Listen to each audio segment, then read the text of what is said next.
Hi, ഞാൻ അഞ്ജു. ഇന്ന് NCLEX റിവ്യൂവിൽ നമുക്ക് ഇൻറ്റർസെപ്ഷനെ കുറിച്ച് ഡിസ്കസ് ചെയ്യാം. ഇൻഫൻസിൻ്റെയും ടോഡ്ലേഴ്സിൻ്റെയും ബവൽ അല്ലെങ്കിൽ ഇൻറ്റസ്റ്റൈനിൽ ഉണ്ടാകുന്ന ഒരു കണ്ടീഷനാണ് ഇൻറ്റർസെപ്ഷൻ. ഇത് ഇൻറ്റസ്റ്റൈൻ്റെ ഏത് പാർട്ടിനെയും അഫക്റ്റ് ചെയ്യാമെങ്കിലും കോമണായി അഫക്റ്റ് ചെയ്യുന്നത് സ്മോൾ ഇൻറ്റസ്റ്റൈനെയാണ്. സോ ഇൻറ്റർസെപ്ഷൻ എന്ന് പറയുന്നത് telescoping of one portion of bowel into another portion. അതായത് നമ്മുടെ ബവലിൻ്റെ ഒരു പോർഷൻ മറ്റൊരു പോർഷൻ്റെ ഉള്ളിലേക്ക് കയറി അവിടെ സ്റ്റക്ക് ആവുന്നു. അത് ഫോൾഡ് ചെയ്ത് ഒരു പോർഷൻ മറ്റൊരു പോർഷൻ്റെ ഉള്ളിലേക്ക് കയറി അവിടെ സ്റ്റക്ക് ആവുന്നു. ആ കണ്ടീഷനാണ് ഇൻറ്റർസെപ്ഷൻ. ഇങ്ങനെ ഇൻറ്റസ്റ്റൈൻ ഫോൾഡ് ആവുന്നത് കൊണ്ട് അത് നോർമലി ഉള്ള ഇൻറ്റസ്റ്റൈനൽ കണ്ടന്റിൻ്റെ മൂവ്മെൻറ്റിനെ ഒബ്സ്ട്രക്റ്റ് ചെയ്യിക്കാനും ഇൻറ്റസ്റ്റൈനൽ കണ്ടന്റ് സ്മോൾ ഇൻറ്റസ്റ്റൈനിൽ തന്നെ സ്റ്റേ ചെയ്യാനും ഈവൻ അത് റിഗർജിറ്റേറ്റ് ബാക്ക് അപ്പർ ജിയിലേക്ക് പോകാനും ചാൻസ് ഉണ്ട്. അപ്പോൾ ഈ ഇൻറ്റർസെപ്ഷൻ്റെ കോസ് എന്ന് പറയുന്നത് അൺനോൺ ആണ്. എങ്കിലും എന്തെങ്കിലും ഇൻഫ്ലമേഷൻ കൊണ്ടോ അല്ലെങ്കിൽ എന്തെങ്കിലും ട്യൂമർ റിലേറ്റഡ് ആയിട്ടുള്ള കണ്ടീഷൻസോ ഇൻറ്റർസെപ്ഷനിലേക്ക് എത്തിക്കാം. സോ നമുക്കിനി സിംറ്റംസ് ആൻഡ് അസസ്മെൻറ്റ്സ് നോക്കാം. ഫസ്റ്റ് സിംറ്റം എന്ന് പറയുന്നത് കൊളീക്കി അബ്ഡോമിനൽ പെയിൻ. സോ നമ്മൾ ഡിസ്കസ് ചെയ്തു, ഈ കണ്ടീഷൻ അഫക്റ്റ് ചെയ്യുന്നത് കുട്ടികളെയാണ്, എസ്പെഷ്യലി ഇൻഫൻസിനെയും ടോഡ്ലേഴ്സിനെയും. സോ അവർ സിവിയർ അബ്ഡോമിനൽ പെയിൻ കംപ്ലൈൻറ്റ് ചെയ്യും. ഇവിടെ ഒരു ഒബ്സ്ട്രക്ഷൻ ഇൻറ്റസ്റ്റൈനിൽ ഉള്ളത് കൊണ്ടാണ് അത്രയും സിവിയർ ആയിട്ട് അവർക്ക് അബ്ഡോമിനൽ പെയിൻ ഫീൽ ചെയ്യുന്നത്. അടുത്തത് വോമിറ്റിംഗ്, സെയിം റീസൺ കൊണ്ട് തന്നെ വോമിറ്റിംഗ് ഉണ്ടാകുന്നു. അടുത്തത് ബൈൽ സ്റ്റെയിൻഡ് ഫീക്കൽ എമിസിസ്. എന്താണ് bile stained faecal emesis? Normally emesis എന്ന് പറയുന്നത് നമ്മുടെ വോമിറ്റിംഗ് ആണല്ലോ. സോ വോമിറ്റിംഗ് എന്ന് പറയുന്നത് നോർമലി വോമിറ്റേഴ്സിനകത്ത് സ്റ്റൊമക് കണ്ടൻസ് മാത്രമേ ഉണ്ടാവാൻ പാടുള്ളൂ. പക്ഷേ ഇവിടെ ബൈൽ സ്റ്റെയിൻഡ് ഫീക്കൽ എമസിസ് എന്ന് പറഞ്ഞു കഴിഞ്ഞാൽ ഇവിടെ വോമിറ്റസിൽ ബൈലിൻ്റെയും ഇൻറ്റസ്റ്റൈനൽ പാർട്ടിക്കിൾസിൻ്റെയും പ്രസൻസ് ഉണ്ടാകുന്നു.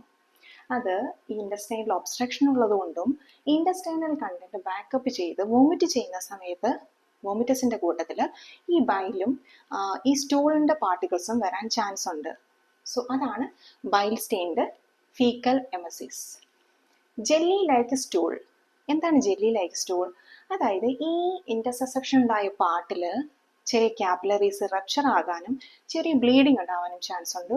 സോ ആ ബ്ലഡ് സ്ട്രെയിനും മ്യൂക്കസ് അതും കൂടെ മിക്സ് ചെയ്തിട്ട് സ്റ്റൂളിൽ കുട്ടി സ്റ്റൂൾ പാസ് ചെയ്യുന്ന സമയത്ത് ഇത് മിക്സ് ചെയ്ത് സ്റ്റൂളിൽ കാണാം. സോ അതൊരു ജെല്ലി ഫോമിലാണ് കാണുന്നത്, ചെറിയ ബ്ലഡ് സ്ട്രെയിൻ ഉള്ളത് കൊണ്ട് തന്നെ.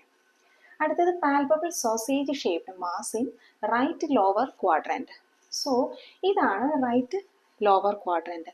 സോ നമ്മൾ അബ്ഡോമിനൽ എക്സാമിനേഷൻ ചെയ്യുന്ന സമയത്ത് അബ്ഡോമിനെ 4ആയിട്ട് ഡിവൈഡ് ചെയ്തിട്ടാണല്ലോ നമ്മൾ അബ്ഡോമിനൽ എക്സാമിനേഷൻ ചെയ്യുന്നത്. സോ ഇത് റൈറ്റ് അപ്പർ ക്വാഡ്രൻറ്റ്, ഇത് റൈറ്റ് ലോവർ ക്വാഡ്രൻറ്റ്, ഇത് left upper quadrant, left lower quadrant. So intussusception നമുക്ക് ഫീൽ ചെയ്യുന്നത് റൈറ്റ് ലോവർ ക്വാഡ്രൻറ്റിലാണ്. സോ ഇവിടെ നമ്മൾ പാൽപേറ്റ് ചെയ്യുമ്പോൾ ഒരു ലോങ് ഹാർഡ് ആയിട്ടുള്ള മാസ് ഫീൽ ചെയ്യും. സോ അതാണ് പാൽപ്പബിൾ സോസേജ് ഷേപ്ഡ് മാസ്. അടുത്തത് hypo active or hyper active bowel sounds. നമ്മൾ ഓസ്കൾട്ടേറ്റ് ചെയ്യുമ്പോൾ ഈ പോർഷനിൽ ഒന്നുകിൽ ഹൈപ്പർ ആക്റ്റീവ് ആയിട്ടുള്ള ബവൽ മൂവ്മെന്റ്, ഈ പോർഷനിൽ മാത്രമല്ല ഇവിടെ വേണമെങ്കിൽ ഫീൽ ചെയ്യാം, ഒന്നുകിൽ ഹൈപ്പർ ആക്റ്റീവ് ആയിട്ടുള്ള ബവൽ മൂവ്മെന്റ് അല്ലെങ്കിൽ ഹൈപ്പോ ആക്റ്റീവ് ആയിട്ടുള്ള ബവൽ മൂവ്മെന്റ്. അത് ഇവിടെ ഒരു ഒബ്സ്ട്രക്ഷൻ ഉള്ളത് കൊണ്ട് തന്നെ ചിലപ്പോൾ ആ ഭാഗത്ത് ബവൽ മൂവ്മെന്റ് നമുക്ക് ഫീൽ ചെയ്യില്ല. ബാക്കിയുള്ള ഭാഗത്ത് നമ്മൾ ചെക്ക് ചെയ്യുമ്പോൾ ഓസ്കൾട്ടേറ്റ് ചെയ്യുമ്പോൾ ചിലപ്പം ഹൈപ്പർ ആക്റ്റീവായിട്ട് അത് നമ്മുടെ സ്റ്റൊമക്ക് എടുക്കുന്ന ഒരു കോമ്പൻസേറ്ററി മെക്കാനിസം എന്നുള്ള രീതിയിൽ ഒരു ഹൈപ്പർ ആക്റ്റീവായിട്ടുള്ള ബവൽ മൂവ്മെന്റ്, ബവൽ സൗണ്ട് നമുക്ക് കേൾക്കാൻ പറ്റും. സോ ഇതാണ് symptoms. So intussusception abdominal ultrasound വഴിയോ എക്സ്റേയോ CT സ്കാനോ ഉപയോഗിച്ച് നമുക്ക് ഡയഗ്നോസ് ചെയ്യാം. സോ അടുത്തത് ഇൻ്റർവെൻഷൻ, അതായത് നമുക്ക് എങ്ങനെ മാനേജ് ചെയ്യാം.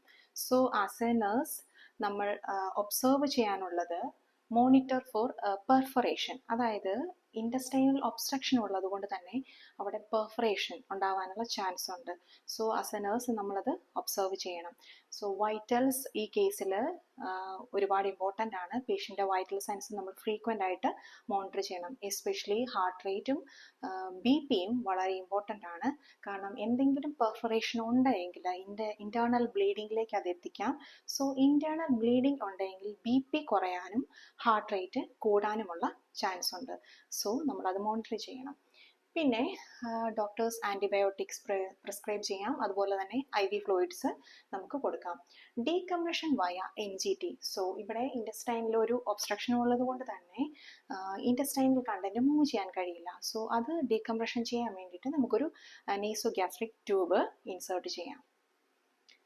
അടുത്തത് ഹൈഡ്രോസ്റ്റാറ്റിക് റിഡക്ഷൻ. ഹൈഡ്രോസ്റ്റാറ്റിക് റിഡക്ഷൻ എന്ന് പറയുന്നത് ഫ്ലൂയിഡ് ഉപയോഗിച്ചോ അല്ലെങ്കിൽ എയർ ഉപയോഗിച്ചോ റെക്റ്റം വഴി ഒരു ഫോഴ്സ് കൊടുത്തിട്ട് ഈ ഫോൾഡിനെ, ഇന്റർസെപ്ഷൻ എന്ന ഫോൾഡിനെ നിവർത്തുന്നു. സോ അതാണ് ഹൈഡ്രോസ്റ്റാറ്റിക് റിഡക്ഷൻ. ഇതാണ് അതിൻ്റെ മെയിൻ ഒരു മാനേജ്മെന്റ് എന്ന് പറയുന്നത്, ഹൈഡ്രോസ്റ്റാറ്റിക് റിഡക്ഷൻ. സോ ഇത് സക്സസ്ഫുൾ ആയില്ല എങ്കിൽ നമുക്ക് സർജറിയിലേക്ക് പോകേണ്ടി വരും. ഇതാണ് മാനേജ്മെന്റ്. സോ ഇന്റർസെപ്ഷൻ എല്ലാവർക്കും മനസ്സിലായി എന്ന് വിശ്വസിക്കുന്നു. നമ്മളിപ്പോൾ കവർ ചെയ്യുന്നത് പീഡിയാട്രിക് GI സിസ്റ്റമാണ്. കൂടുതൽ വീഡിയോസ് അപ്ലോഡ് ചെയ്യാൻ ശ്രമിക്കുന്നതായിരിക്കും. Please support.